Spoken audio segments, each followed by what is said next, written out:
Por un lado hay una picardía novedosa por la cual muchos compatriotas te dicen, igual después yo voy a votar por quien quiero. Les voy a cobrar porque es mi plata, dicen, pero después voy a votar por quien quiero. Ese es un elemento esperanzador. O sea, la picardía de prestarse al juego, pero hacer finalmente la decisión de uno. Ojalá fuera así.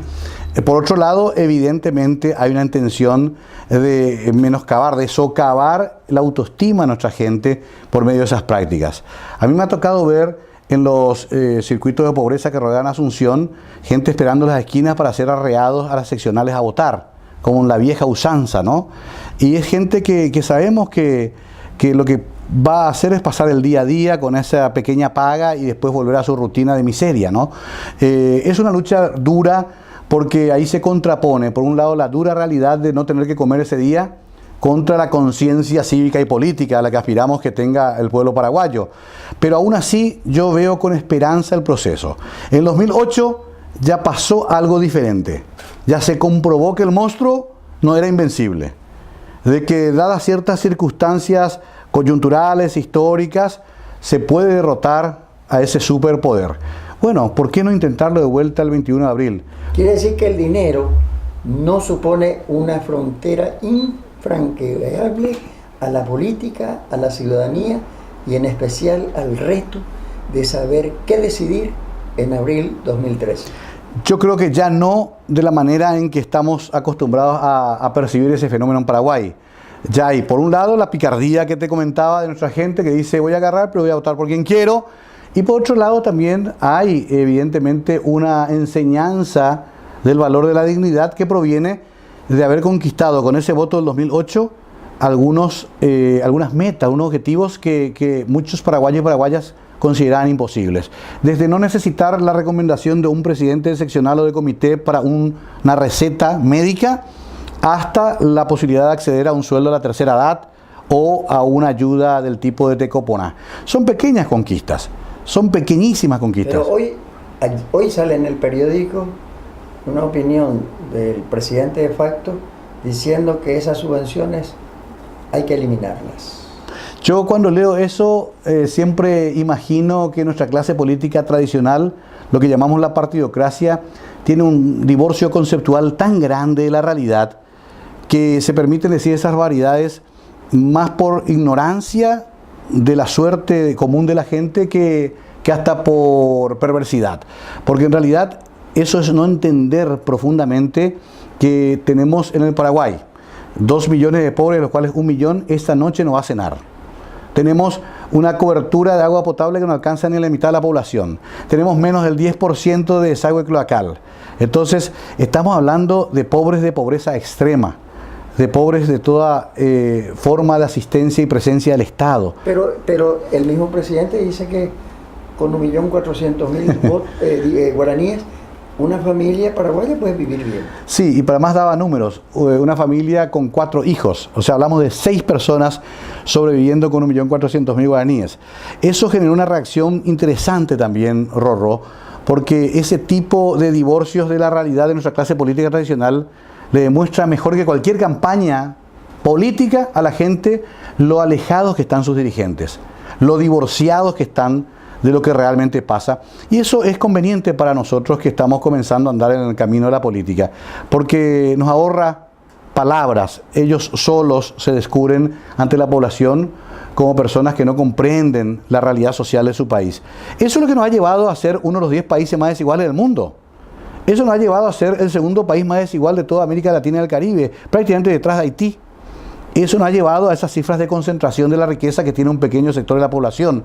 Contra eso es que 5% de la población. Imagínate vos. Ricos, muy ricos, frente a pobres, muy pobres. Paraguay en ese sentido es un ejemplo, un mal ejemplo mundial de la concentración de la riqueza. Nuestro índice de Gini sabe que es realmente llamativo hasta el punto alarmante, hasta el punto de ser alarmante. Entonces, es bueno que la gente en todos los niveles sociales y en todos los niveles culturales hoy día ya tenga una percepción mucho más completa de la incapacidad de la política tradicional paraguaya para resolver esos problemas. Ahora tenemos que dar otro paso, que es el que interrumpió en el 22 de junio.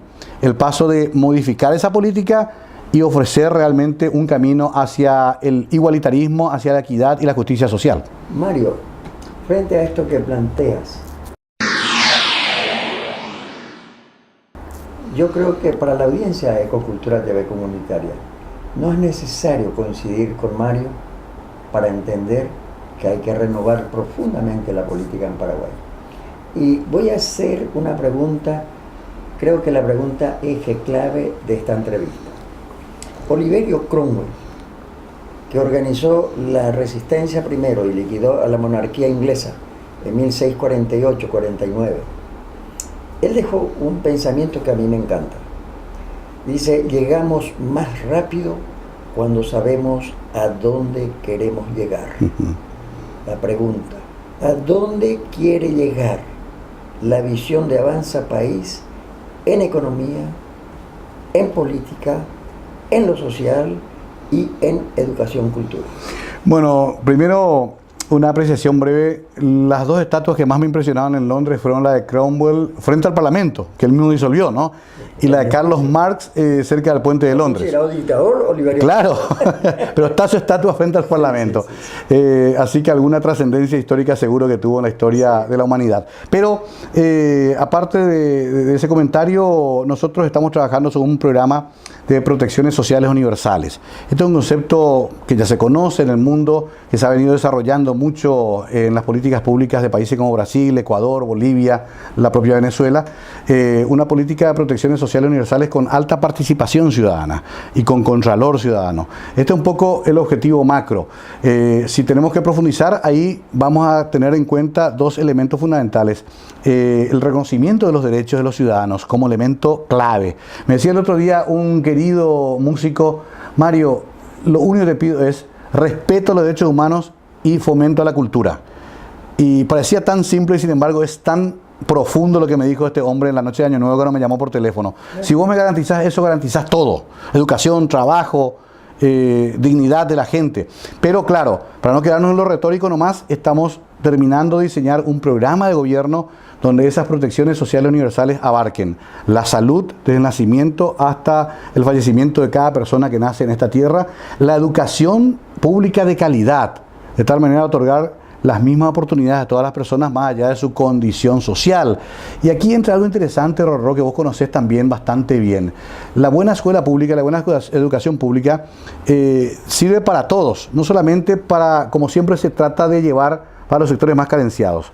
Vos sabés mejor que yo que en Francia, que en Inglaterra mismo, que en otros países que han adquirido cierto desarrollo, muchos de esos líderes se han formado en la escuela pública.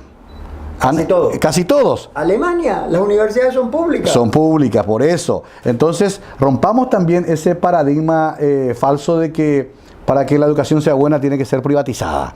Yo no creo en eso. Yo creo que el Estado debe proveer. La educación privada, Mario, ten la certeza, no es de excelencia, es elitesca. Claro. Y está al servicio de una élite que supuestamente está destinada a gobernar. Porque las grandes minorías reaccionarias dicen lo siguiente, parten de una premisa falsa. Sí. Dicen, las mayorías siempre se equivocan, las minorías nunca se equivocan. Imagínate vos, casi el concepto contrario a la democracia misma, ¿no? Sí, claro. Pero para completar el concepto, en esa línea en la que estamos trabajando con el doctor Iván Allende, con gente muy interesante como Armando de Negris, como gente que nos ayuda desde la academia también en países como Argentina, Ecuador, Venezuela. Bueno, estamos generando un programa económico redistributivo. Queremos reemplazar un poco la matriz económica del Paraguay en el sentido de hacer una economía base más ancha, no solamente dependiente de las agroexportaciones y la ganadería, que es nuestro Fuerte. Claro. Es la gallina de los oros, pero también es nuestra miseria, ¿verdad? Es la fuente de todas nuestras miserias. Se concentra lo que entra. Exacto, porque lastimosamente solamente beneficia a un sector muy pequeño. Bueno, estamos trabajando muy bien, Mario, en un rediseño tributario también. ¿Sabes lo que dicen los neoliberales? Sí. La riqueza no se distribuye, la riqueza se acumula, pero no dicen ellos en manos de quién. Nosotros sabemos en manos de una minoría, Claro, del 5%, y el 95% no sabe qué comer, dónde trabajar, etc. Bueno, el caso Entonces, paraguayo, ¿cuál es el tinte específico en materia económica? redistribución de la riqueza, con el concepto de que la riqueza la construimos entre todos. tanto vos como yo, sin necesidad de estar sobre una máquina desmontadora en el medio del campo y sin ser accionista de una agroexportadora, porque nosotros también contribuimos a la riqueza de este país en lo cultural, en lo impositivo, en lo educativo, en todos los ámbitos en los que podemos actuar. Entonces también rompemos un poco esa historia de que supuestamente progresarán aquellos que tienen más iniciativa y que tienen más capacidad para producir riqueza. En realidad hay muchos que no les permitimos luego producir riqueza, que no le damos luego las herramientas para producirla y que las mantenemos nomás luego en la miseria para que tampoco tenga una visión crítica de la sociedad, ¿verdad? Eso también cruza transversalmente con la educación, evidentemente. Así que lo que yo quiero explicar acá, y es tan importante porque esto ve todos los paraguayos del mundo prácticamente y también la gente que está viviendo acá en nuestro país, es que nosotros tenemos sí un plan, tenemos un programa de gobierno y tenemos la vocación y la voluntad concreta de transformar nuestra sociedad.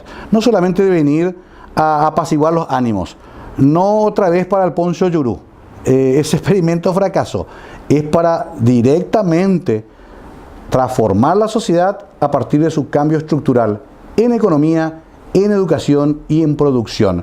Y ahí te agrego algo más, la reforma agraria, que lastimosamente está tan vilipendiada porque se ha usado ese término a niveles populistas electorales y nunca se ha ofrecido una respuesta. Ni siquiera este gobierno que acaba de irse pudo responder a este tema. Será el momento de encararla, una reforma agraria integral, también redistributiva y sobre todo en la cual las personas beneficiadas sean asistidas por el Estado.